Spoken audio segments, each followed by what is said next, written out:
Allah Allah Allah Allah Allah Allah Allah Allah Ya ilahi ya ilahi Ya ilahal alamin Allah anta rabbi anta hasbi anta li ni'mal wakil anta kafi anta shafi fi muhimmatil umuri anta hasbi ya ilahi anta li ni'mal wakil ليس لي رب سواك إنني عبد ذليل ربي نوح ربي هود ربي صالح ربي لوط ربي موسى ربي عيسى ربي إبراهيم كان ربي طه ربي ياسين ربي غير العالمين ربي بالتوراة إنجيل ربي بالذكر المبين الله ربي هب لي كل خير وهبني من كل شر ربي فاغفر لي ذنوبي يا غفور يا رحيم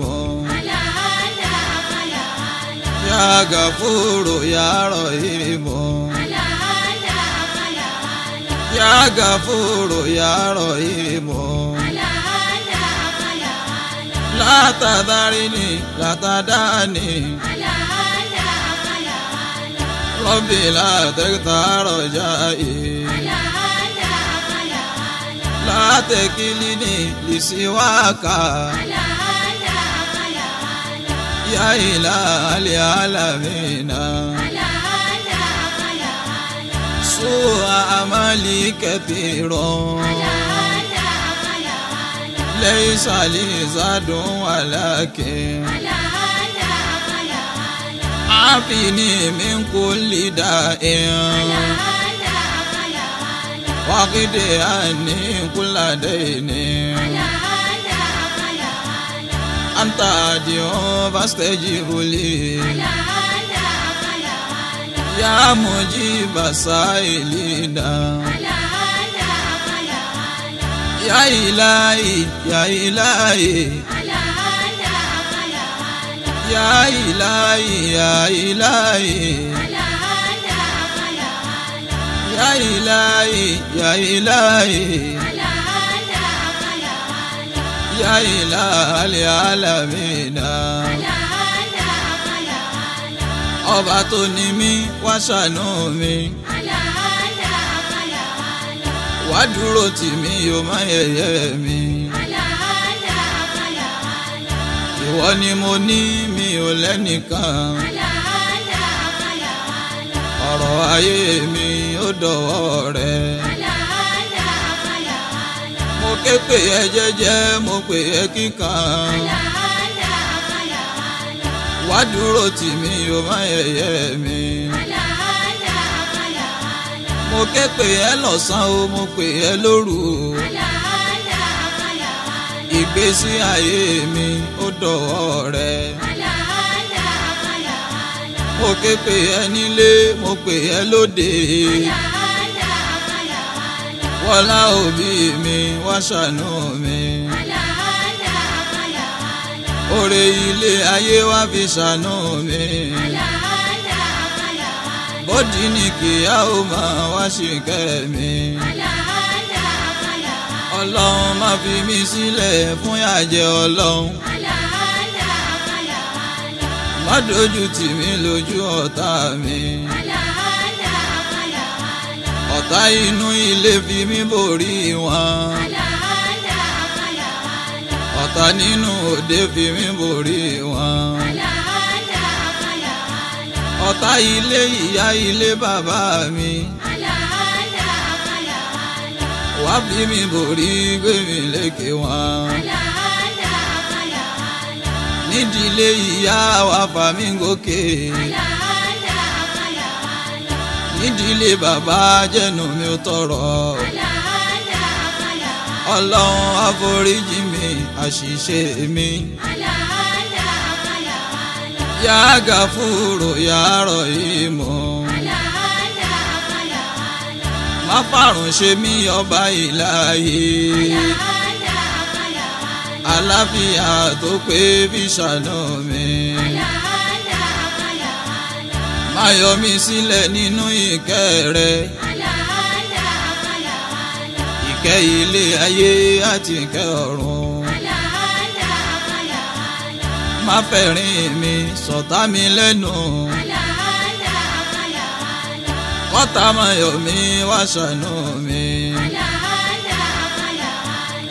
Ọmọ tí mo bí má fi dààmú mi. Kí n má sìnkú ọmọ lójú ẹ̀mí mi. Ọlọ́run aboyún ayé kan sọ ní rọrùn. Àgàn tí òbí wá ṣàánú wọn. Àwọn tó ti kú dákun ṣàánú wọn. Fi wọ́n sílé ìkẹ́ ilé àánú rẹ̀. Ayé òǹkọ́ lè jẹ́ kí n bá wọn kọ́. Kí n gbé nǹkan ṣe nílé ayé mi. Ọlọ́run wọlá Núhù wọlá Húdù. Wọlá Sọ́líhù àti Lútù. Wọlá Mùsá wọlá Ìsá. Wọlá Ibrahim ọ̀rẹ́ rẹ̀. Wọlá Tọ́hà wọlá Yásìn. Aṣáájú ẹ̀dá tí ń jẹ́ Muhammad. Wọlá ilé rẹ̀ tí ń jẹ́ Kaaba. Wọlá Madina ilé Muhammad. Àwọn agbanipa kan máma lé mi. Ya Hafidhu ya Salamu. Ya Hafidhu ya Salamu. Allah Allah Allah. Allahumma lijawna. Allahumma maulana.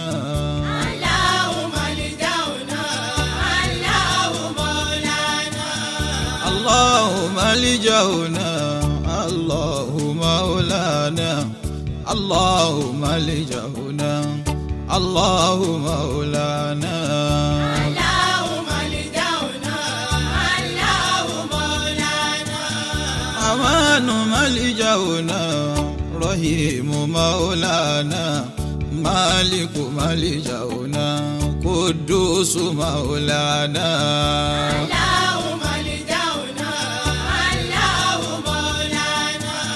سلام ملجأنا مؤمن مولانا مهيمن ملجأنا عزيز مولانا اللهم لجونا اللهم مولانا جبار ملجأنا متكبر مولانا خالق ملجأنا بارئ مولانا مصور ملجأنا غفار مولانا قهار ملجأنا وهاب مولانا اللهم لجونا اللهم مولانا رزاق ملجأنا فتاه مولانا عليم ملجأنا قابض مولانا اللهم لجونا اللهم باسط ملجأنا خافض مولانا رافع ملجأنا معز مولانا مذل ملجأنا سميع مولانا البصير ملجأنا الحكم مولانا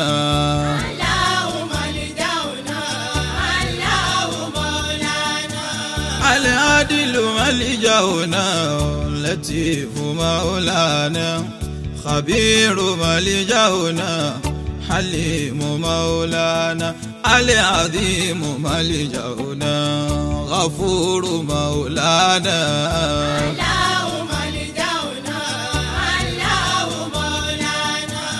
شكور ملجأنا علي مولانا كبير ملجأنا حفيظ مولانا المقيت ملجأنا حسيب مولانا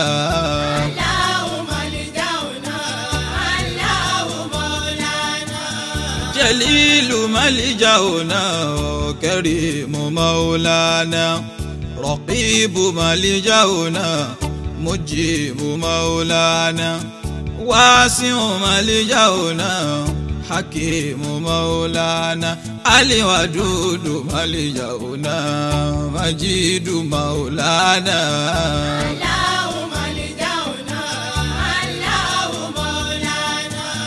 باعث ملجأنا شهيد مولانا الحق ملجأنا وكيل مولانا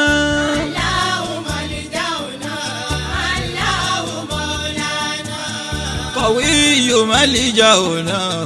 متين مولانا الولي ملجأنا حميد مولانا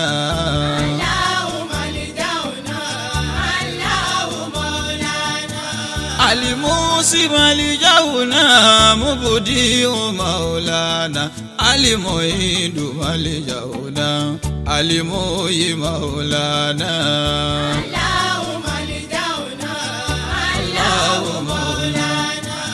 المحيي ملجأنا مميت مولانا الحي ملجأنا قيوم مولانا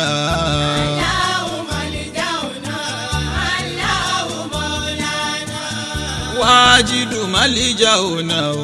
ماجد مولانا واحد ملجأنا الأحد مولانا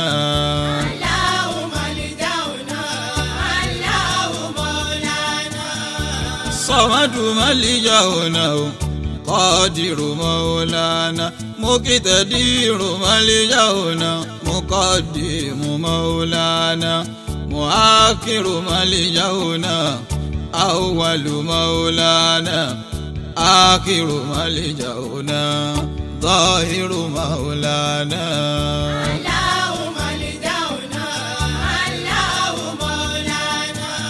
باطن ملجأنا الوالي مولانا متعالي ملجأنا البر مولانا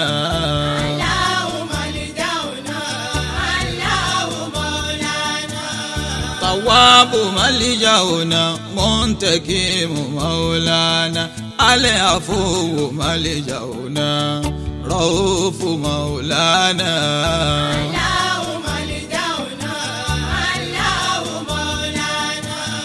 رؤوف ملجأنا ملك الملك مولا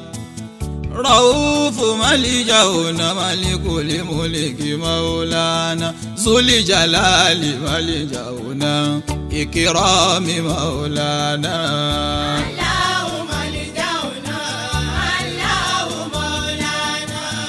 مقسط ملجأنا جامع مولانا غني ملجأنا المغني مولانا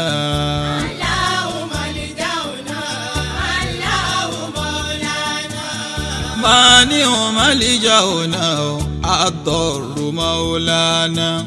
نافع ملجأنا النور مولانا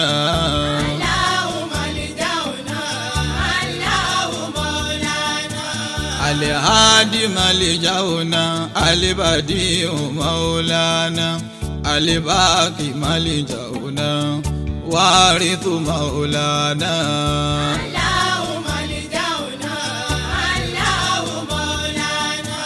alibaki malijauna warithu maulana rashidu malijauna saburu maulana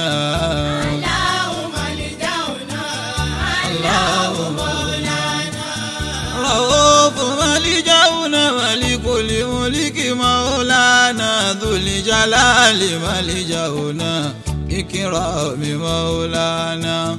رؤوف ملجأنا ملك الملك مولانا ذو الجلال ملجأنا إكرام مولانا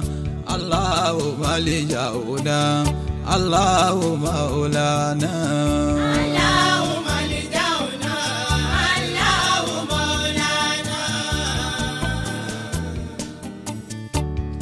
ọba ya rọba jẹ́ tàwa ó dára ọba ya rọba jẹ́ tàwa ó dára kó dára nílé ayé kó sì dára lọ́run ọba ya rọba jẹ́ tàwa ó dára àmín ọba ya rọba jẹ́ tàwa ó dára lọ́run ọba ya rọba.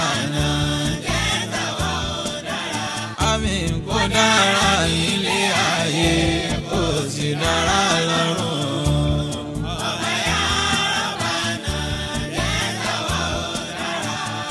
Ọba tí ń ṣàánú ẹ̀dá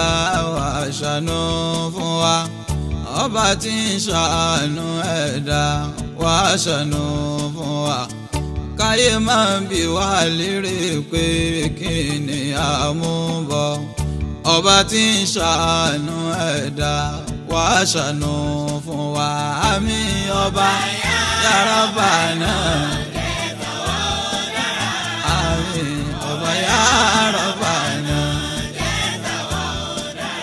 àmín kó dára nílé ayé kó sì dára lọ́run.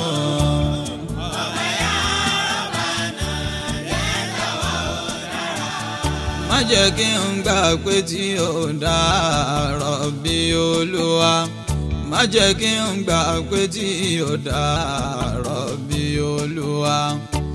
ìpè pọ́mọ́ mi ti kú kí n wá lọ gbókú ẹ̀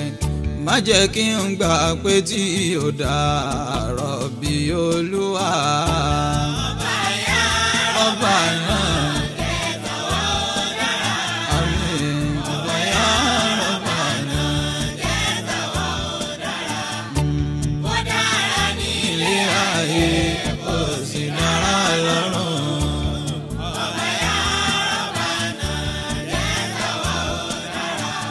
Má jẹ́ wọ́n gbé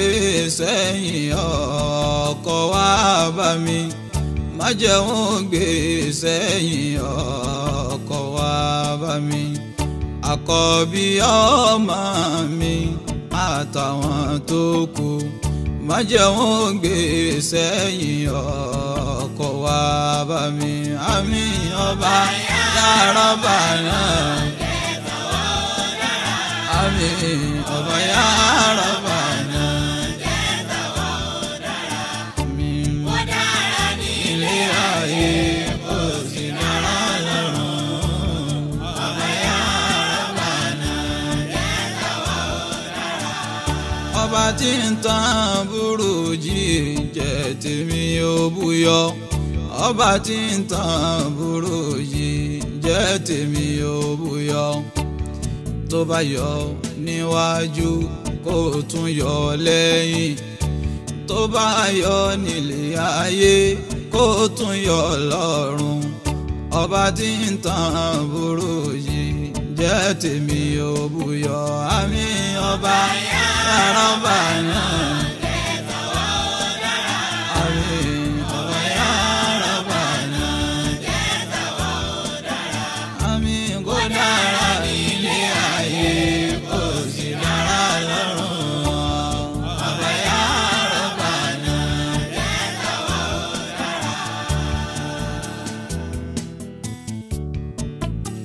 gbogbo tí mo fẹ́ lọ́dọ̀ rẹ̀ ọba ńlá ọlọ́run jọ̀wọ́ o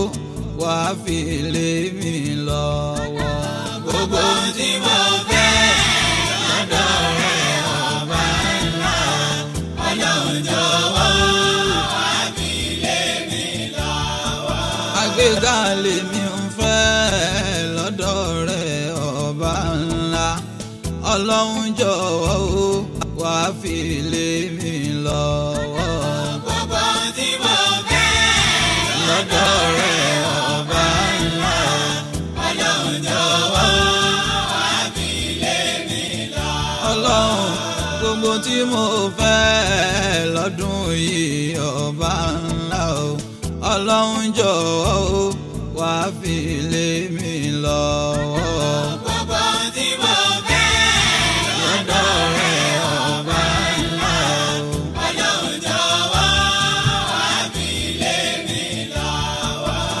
gbogbo tí mo fẹ́ lóṣù yìí ọba ńlá ọlọ́run jọ̀wọ́ o wá fi lé mi lọ́wọ́. gbogbo tí mo fẹ́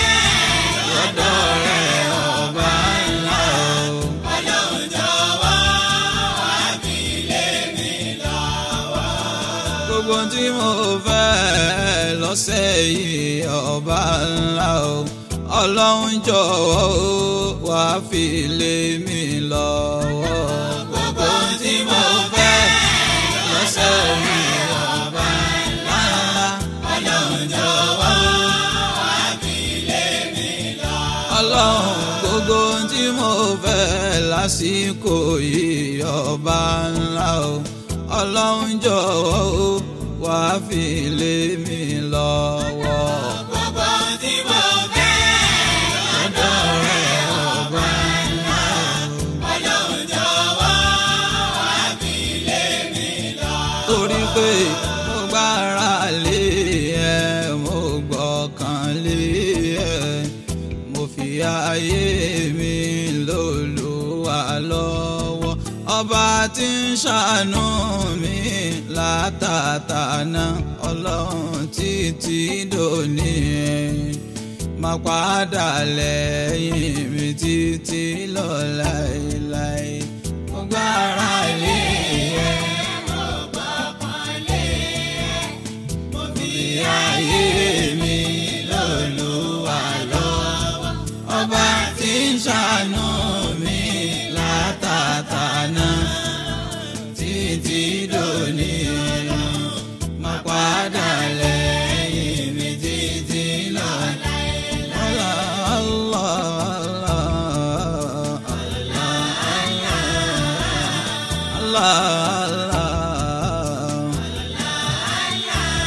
Ya ilahi, ya ilahi, ya ilahi alamina. Anta rabbi, anta hasbi. Anta li mali wakili.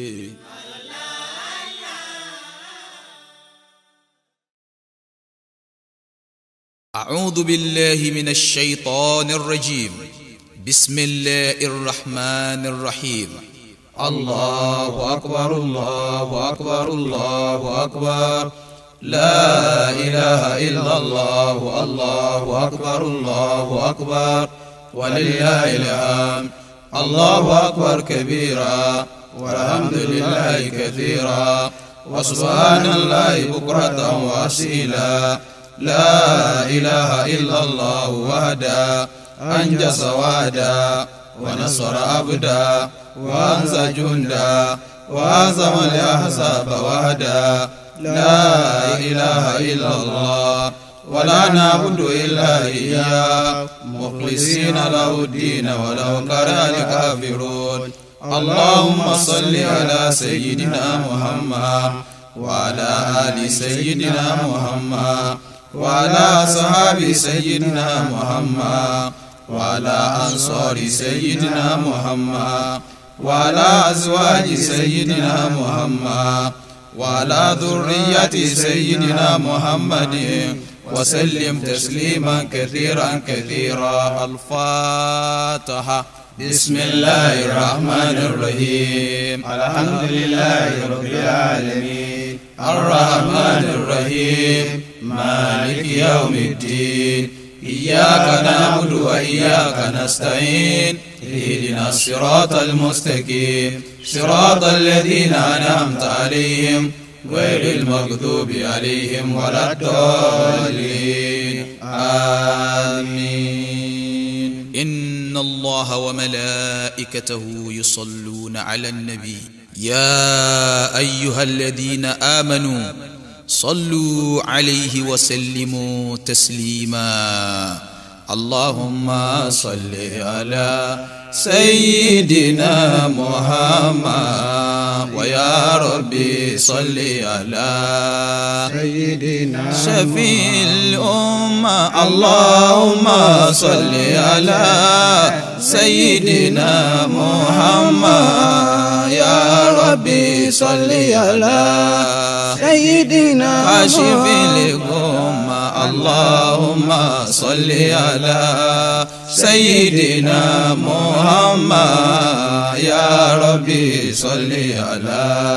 سيدنا محمد. الصلاة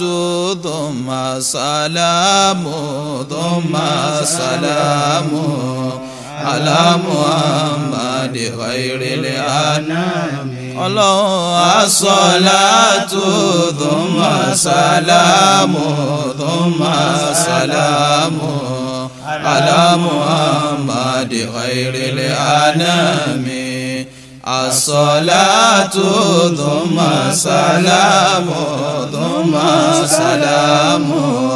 على محمد خير الأنام. الصلاة والسلام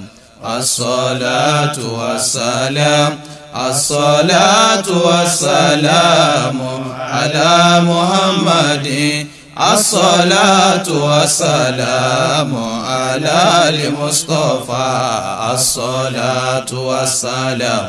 الصلاة والسلام الصلاة والسلام على محمد. الصلاة والسلام على المصطفى. الصلاة والسلام الصلاة والسلام الصلاة والسلام على محمد. الصلاة والسلام على المصطفى. اللهم صل وسلم على سيدنا محمد وبارك على محمد وعلى آله. اللهم صل وسلم على سيدنا محمد وبارك على محمد وعلى آله. اللهم صل وسلم على سيدنا محمد وبارك على محمد وعلى آله. سبحان ربك رب العزة عما يصفون والسلام على المرسلين والحمد لله رب العالمين. وقلت استغفروا ربكم إنه كان غفارا يرسل السماء عليكم مدرارا ويمددكم بأموال وبنين ويجعل لكم جنات ويجعل لكم أنهارا. أستغفر الله من ذنوبي أستغفر الله من الله أستغفر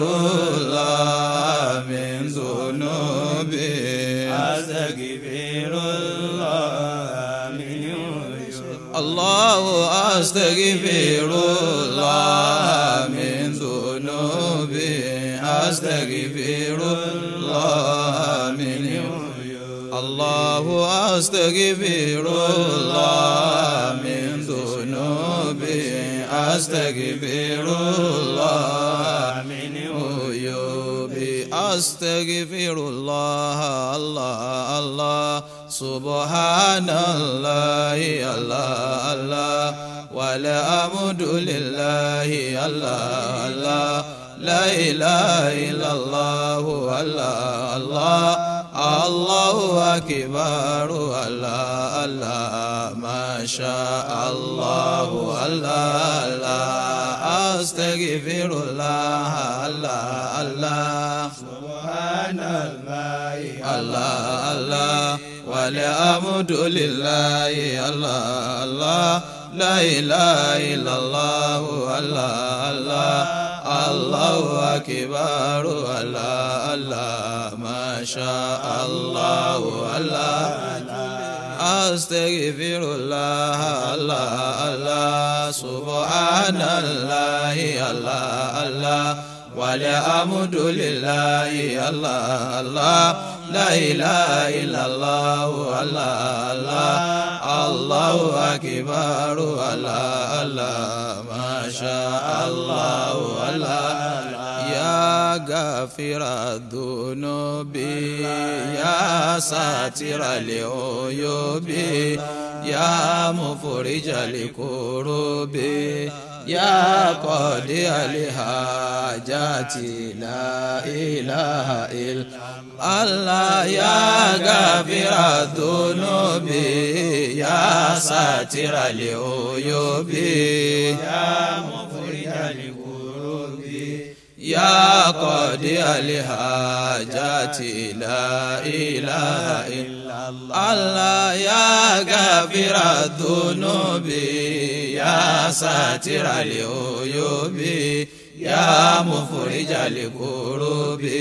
يا قاضي الحاجات لا إله إلا الله فاعف عنا واغفر لنا وارحمنا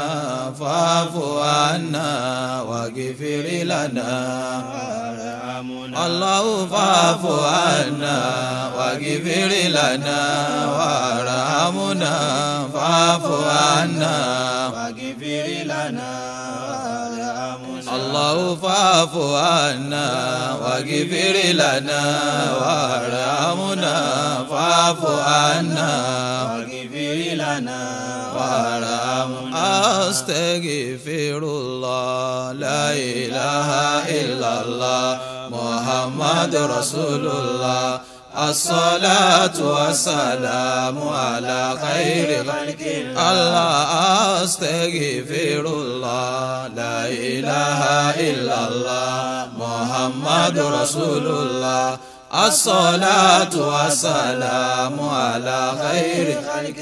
الله أستغفر الله لا إله إلا الله محمد رسول الله الصلاة والسلام على خير خلق الله أستغفر الله لا إله إلا الله محمد رسول الله الصلاة والسلام على خير خلق الله بسم الله يا الله الرحمن يا الله الرحيم يا الله لا إله إلا الله بسم الله يا الله الرحمن يا الله الرحيم يا الله لا إله إلا الله بسم الله يا الله الرحمن يا الله الرحيم يا الله لا إله إلا الله بسم الله ذي شأن بسم الله كافي بسم الله شافي بسم الله معافي بسم الله الله بسم الله ذي شأن بسم الله كافي بسم الله شافي بسم الله معافي بسم الله سلام بسم الله ذي شأن بسم الله كافي بسم الله شافي بسم الله معافي بسم الله سلام بسم الله الذي لا يضر مع اسمه شيء في الأرض ولا في السماء وهو السميع العليم بسم الله الذي لا يضر مع اسمه شيء في الأرض ولا في السماء وهو السميع العليم بسم الله الذي لا يضر مع اسمه شيء في الأرض ولا في السماء وهو السميع العليم سبحان ربك رب العزة عما يصفون والسلام على المرسلين والحمد لله رب العالمين. فسبحان الله حين تمسون وحين تصبحون وله الحمد في السماوات والأرض وعشيا وحين تظهرون سبحان الله والحمد لله ولا إله إلا الله أكبر سبحان الله والحمد لله ولا إله إلا الله يا ربنا سبحان الله والحمد لله ولا إله إلا الله سبحانك يا الله سبحانك يا أنا سبحانك يا منان سبحانك يا ديان سبحانك يا سلطان سبحانك يا الله سبحانك يا أنا سبحانك يا منان سبحانك يا ديان سبحانك يا سلطان الله سبحانك يا الله سبحانك يا أنان سبحانك يا منان سبحانك يا ديان سبحانك يا سلطان كلمتان خفيفتان على اللسان ثقيلتان في الميزان حبيبتان إلى الرحمن سبحان الله وبحمده سبحان الله الله سبحان الله وبحمده سبحان الله الله سبحان الله وبحمده سبحان الله سبحان الله والحمد لله أستغفر الله لا إله إلا الله سبحان الله والحمد لله أستغفر الله لا إله إلا الله سبحان الله والحمد لله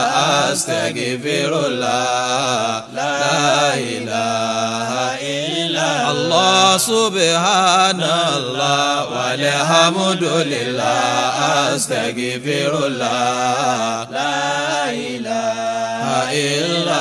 الله سبحان الله والحمد لله أستغفر الله لا إله إلا الله سبحان ربي الأعلى سبحان ربي الأعلى عما يصفك تعالى عما يصفك تعالى يا ذا الجلال الباكي يا ذا الجلال الباقي الله وكمال ثناء الأوفى وكمال ثناء الأوفى قل سبحان ربي الأعلى سبحان ربي الأعلى عما يصفك تعالى عما يصفك تعالى يا ذا الجلال الباقي يا ذا الجلال الباقي وكمال ثناء الأوفى وكمال ثناء ربنا الأوفى سبحان ربي الأعلى سبحان ربي الأعلى عما يصفك تعالى عما يصفك تعالى يا ذا الجلال الباقي يا ذا الجلال الباقي وكمال ثناء الأوفى وكمال ثناء الأوفى سبحان ربك رب العزة عما يصفون والسلام على المرسلين والحمد لله رب العالمين سبحان الله ملء الميزان ومنتهى العلم ومبلغ الرضا وزينة العرش الله والحمد لله ملء الميزان ومنتهى العلم ومبلغ الرضا الله لا إله إلا الله ملء الميزان ومنتهى العلم ومبلغ الرضا الله الله أكبر ملء الميزان ومنتهى العلم ومبلغ الرضا وزينة العرش شهد الله أنه لا إله إلا هو والملائكة وأولو العلم قائما بالقسط لا إله إلا هو العزيز الحكيم فاعلم أنه لا إله إلا الله لا إله إلا الرحمن لا إله إلا الرحيم لا إله المالك لا إله القدوس لا إله إلا الله بسر لا إله إلا الله بحق لا إله إلا الله بسر لا إله إلا الله بحق لا إله إلا الله بسر لا إله إلا الله لا إله إلا الله الله الأحد لا إله إلا الله الله الصمد لا إله إلا الله الله الأحد لا إله إلا الله الله يا الله لا إله إلا الله الله الأحد لا إله إلا الله الله يا الله لا إله إلا الله الله الأحد لا إله إلا الله الله الصمد لا إله إلا الله لا إله إلا الله لا إله إلا الله لا إله إلا الله لا إله إلا الله لا إله إلا الله لا إله إلا الله لا إله ولو لا إله إلا الله لا إله إلا الله لا إله إلا الله لا إله إلا أنت الله الواحد لا إله غيرك أنت الله الواحد لا إله ọlọ́run ọba anta Allahu liwahidu la ilaha ghayruka anta Allahu liwahidu la ilaha ọlọ́run anta Allahu liwahidu la ilaha ghayruka anta Allahu liwahidu la jalla jalaluka Allah daimu baki Allah jalla jalaluka Allah daimu baki Allah jalla jalaluka Allah daimu baki Allah jalla jalaluka Allah daimu baki ya rabbana jalla jalaluka Allah daimu baki Allah jalla jalaluka Allah daimu baki Allah daimu la ilaha illallah Olúwa Allah daimu la ilaha illallah wá gbàdúrà wa Allah daimu la ilaha illallah má ṣe dójú tì wá o Allah daimu la ilaha illallah lójú ọ̀tá wa Allah daimu la ilaha illallah ìwọ mo tẹ́wọ́ sí Allah daimu la ilaha illallah ìmọ̀ká ló fi fò Allah daimu la ilaha illallah la ilaha illallah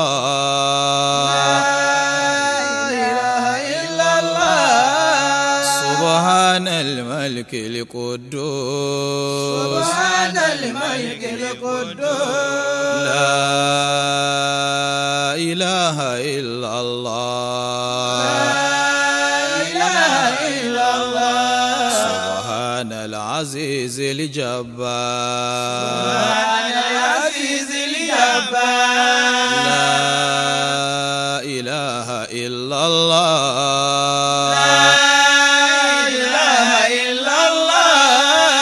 سبحان الرؤوف الرحيم سبحان الرؤوف الرحيم لا إله إلا الله لا إله إلا الله سبحان الغفور الرحيم سبحان الغفور الرحيم لا إله إلا الله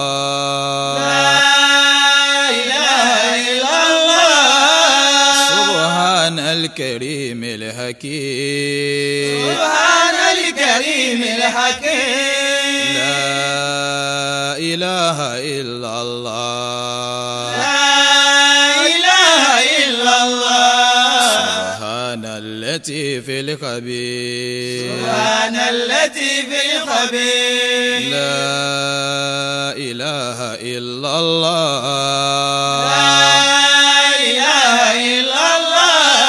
سبحان المحيي المميت سبحان المحيي المميت لا إله إلا الله لا إله إلا الله سبحان الحي القيوم سبحان الحي القيوم لا إله إلا الله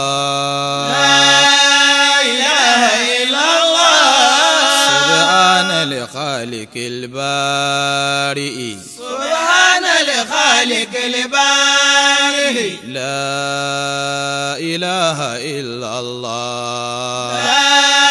إله إلا الله سبحان الواحد الأحد سبحان الواحد الأحد لا إله إلا الله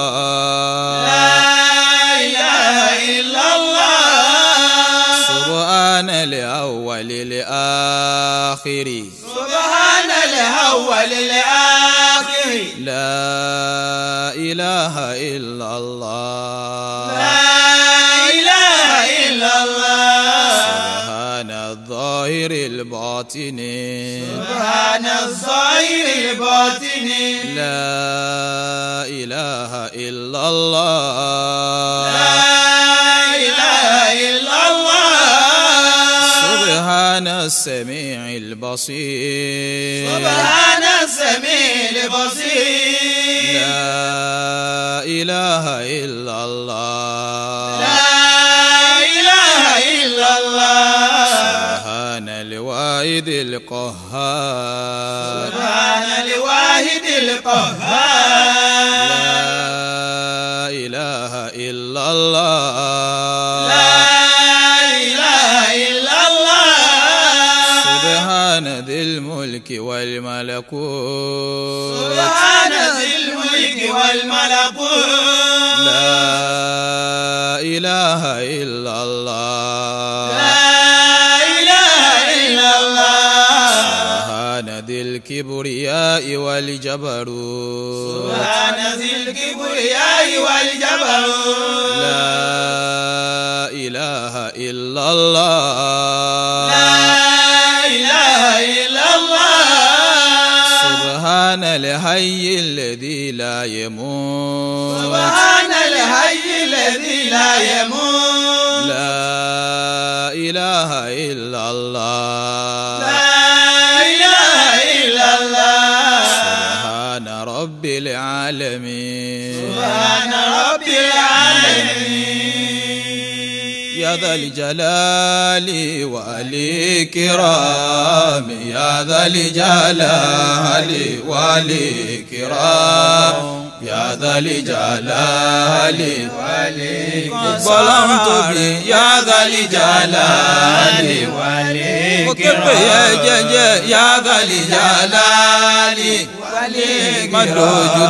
يا ذا الجلال والإكرام يا ذا الجلال والإكرام ولا الأكبر يا ذا الجلال والإكرام يا ربنا يا ذا الجلال والإكرام يا ذا الجلال والإكرام يا ذا الجلال والإكرام الله يا ذا الجلال والإكرام الذين قال لهم الناس إن الناس قد جمعوا لكم فاخشوهم فزادهم إيمانا وقالوا حسبنا الله ونعم الوكيل حسبنا الله ونعم الوكيل نعم المولى ونعم النصير الله حسبنا الله ونعم الوكيل نعم المولى ونعم النصير قلوا نصر من الله وفتح قريب وينصرك الله نصرا عزيزا الله حسبنا الله ونعم الوكيل الله نعم المولى ونعم النصير الحي القيوم العزيز الجبار الله نصر من الله وفتح قريب وينصرك الله نصرا عزيزا حسبنا الله ونعم الوكيل الله نعم المولى ونعم النصير الحي القيوم العزيز الجبار نصر من الله وفتح قريب وينصرك الله نصرا عزيزا يا حي يا قيوم يا حي يا قيوم لقوا قدروا الله يا رحمن ولا قجلي يا حي يا قيوم لقوا دوجتوا يا حي يا قيوم قدروا الله يا Hayyo ya qayyum wala orere ya hayyo ya qayyum wala baba mama Allah ya rahman ba ṣe ni ya hayyo ya qayyum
الله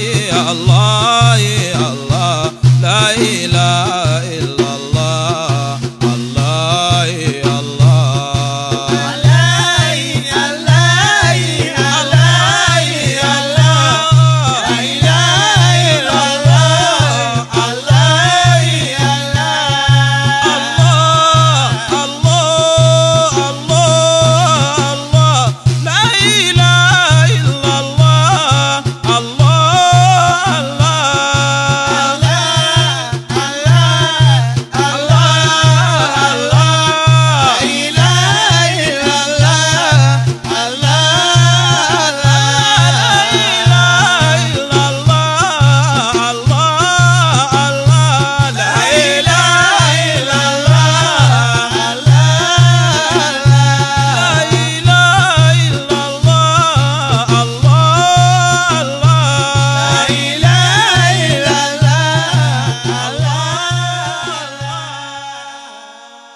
بسم الله الرحمن الرحيم تبارك الذي بيده الملك وهو على كل شيء قدير الذي خلق الموت والحياة ليبلوكم أيكم أحسن عملا وهو العزيز الغفور الذي خلق سبع سماوات طباقا ما ترى في خلق الرحمن من تفاوت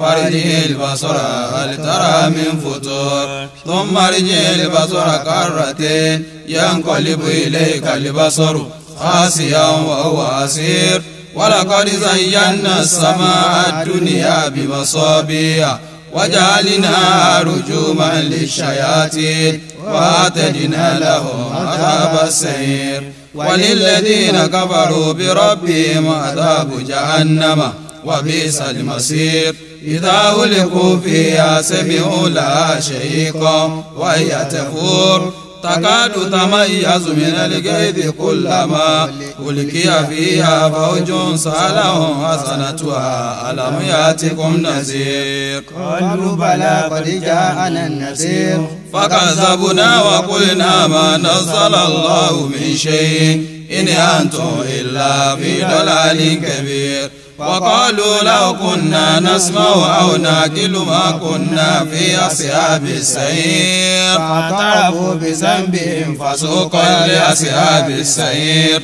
إن الذين يخشون ربهم بالغيب لهم مغفرة وأجر كبير وأسروا قولكم أو اجهروا به إنه عليم بذات الصدور ألا يعلم من خلق وهو اللطيف الخبير هو الذي جعل لكم الأرض ذلولا فامشوا في مناكبها وكلوا من رزقه وإليه النشور أأمنتم ما في السماء أن يخسف بكم الأرض فإذا هي تمور أم أمنتم من في السماء أن يرسل عليكم حاسبا فستعلمون كيف نذير ولقد كذب الذين من قبلهم وكيف كان نكير أولم يروا إلى الطير فوقهم صافات ويكبدن ما يمسكهن إلا الرحمن إنه بكل شيء بصير أمن هذا الذي هو جند لكم ينصركم من دون الرحمن إن الكافرون إلا في غرور أمن هذا الذي يرزقكم إن أمسك رزقه بل لجوا في عتو ونفور أفمن يمشي مكبا على وجهه أهدى أمن يمشي سويا على صراط مستقيم قل هو الذي أنشأكم وجعل لكم السمع والأبصار والأفئدة قليلا ما تشكرون قل هو الذي زرعكم في الأرض وإليه تحشرون ويقولون متى هذا الوعد إن كنتم صادقين قل إنما العلم عند الله وإنما أنا نذير مبين فلما رأوا زلفة سيئت وجوه الذين كفروا وقيل هذا الذي كنتم به تدعون قل أرأيتم إن أهلكني الله ومن معي أو رحمنا فمن يجير الكافرين من عذاب أليم قل هو الرحمن آمنا به وعليه توكلنا فستعلمون من هو في ضلال مبين قل أرأيتم إن أصبح ماؤكم غورا فمن يأتيكم بماء معين الله رب العالمين ربنا تقبل منا إنك أنت السميع